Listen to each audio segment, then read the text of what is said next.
Welcome everybody to The Ghost Hunter. We're here today with Kristi, and she's going to be telling us some stories about Red Wing and her house. So Kristi, how long have you been living in Red Wing? I've been here 6.5 years.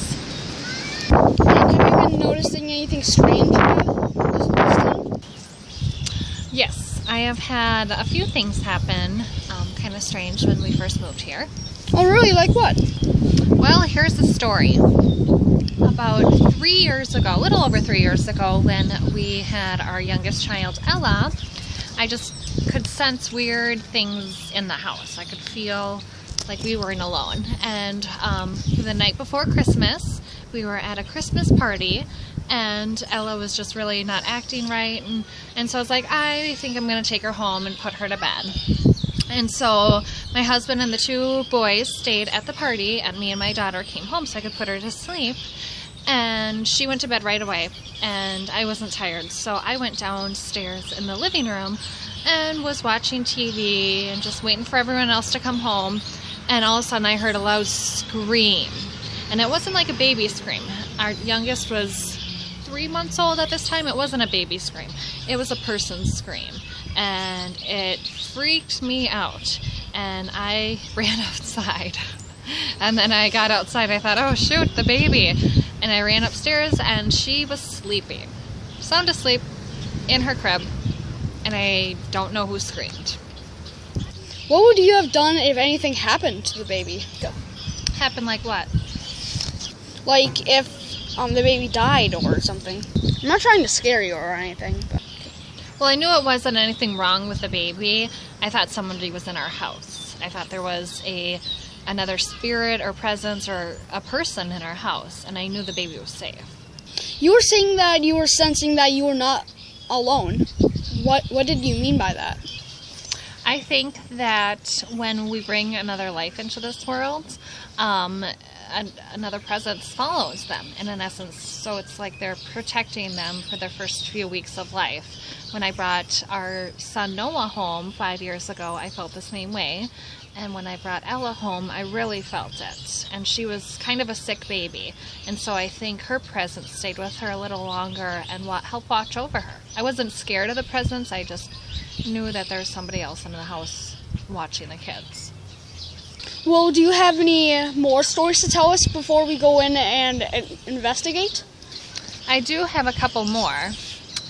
One, actually, they both happened right when we moved into the house 6 years ago. And we didn't have any newborns at the time. We had Ethan, who was 5. But when we first moved in, Ethan was sick all the time. And we thought it was because a new environment, and he had never been to daycare before, and now he was in a daycare setting, and germs, and that's probably what it was, but he was always sick. So I would sleep with him a lot of the time because he wouldn't get up in time to go throw up in the bathroom, and so I would sleep with him just to make sure he was safe.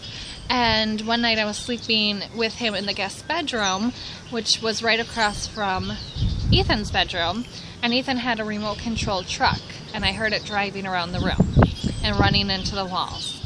And David was upstairs sleeping, and nobody was playing with that truck. We didn't have any animals. The truck was driving around on its own. Freaked me out. I just want to say something. Kristi is actually my mom, so don't judge me about the puking and stuff.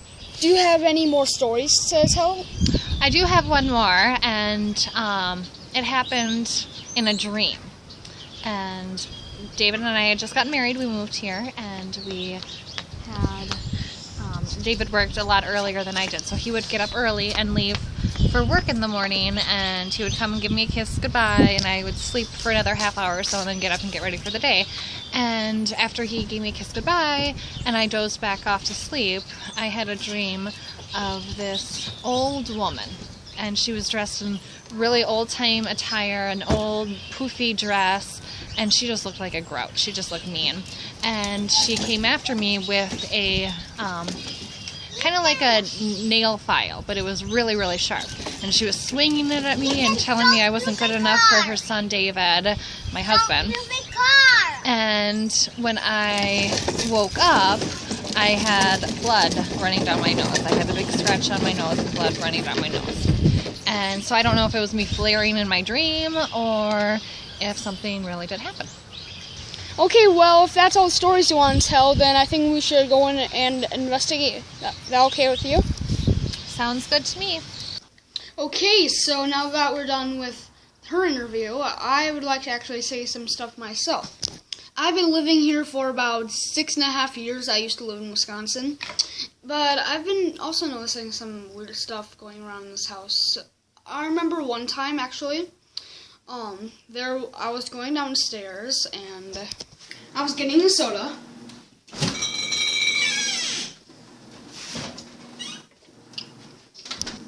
And for a frame, I saw something in the living room. I don't know what it was. It looked sort of like a farmer or something. And for a second, I was thinking, whoa, did I just see that? And for the rest of the day, I was just freaking out so bad. Also, another time, I was actually here on the couch watching TV.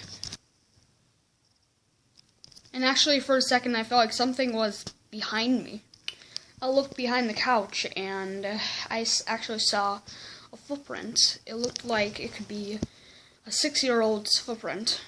It just creeped me out so bad. And then one time, actually, my parents were painting the house, and it was the first year that we moved here, and they were opening a bench that they never found before. They were opening a bench that they had in the house, and a 6-year-old girl's about a 6-year-old girl's picture was in it, and about 5 years later, then I saw a 6-year-old girl's footprint. Okay, guys, now I'm going to be showing you where the footprint actually was. It was about right here. About the creepiest thing I've ever seen in my life. Now I'm going to be investigating the basement. Ooh, scary. Okay, I don't really see anything yet. Wait, what was that? Guys, I swear I saw something. Got a hand or something. Super creepy.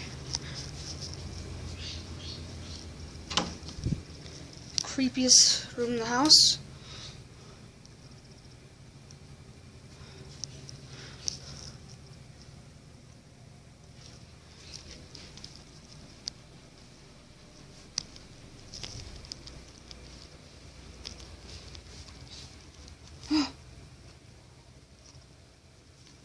I swear I just saw a person in there. I swear I just did. Yeah. Guys, this is starting to be a very scary first episode. I'm seeing a lot of shadows, a lot of people, and I am getting scared out of my underwear.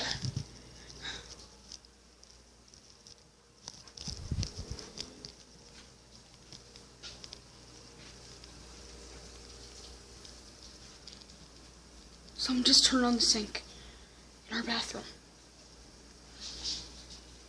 Oh my god. Well, okay, so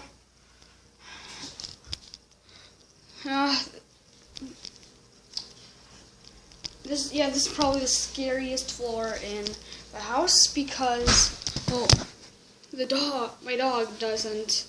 He can't even walk down the stairs to this.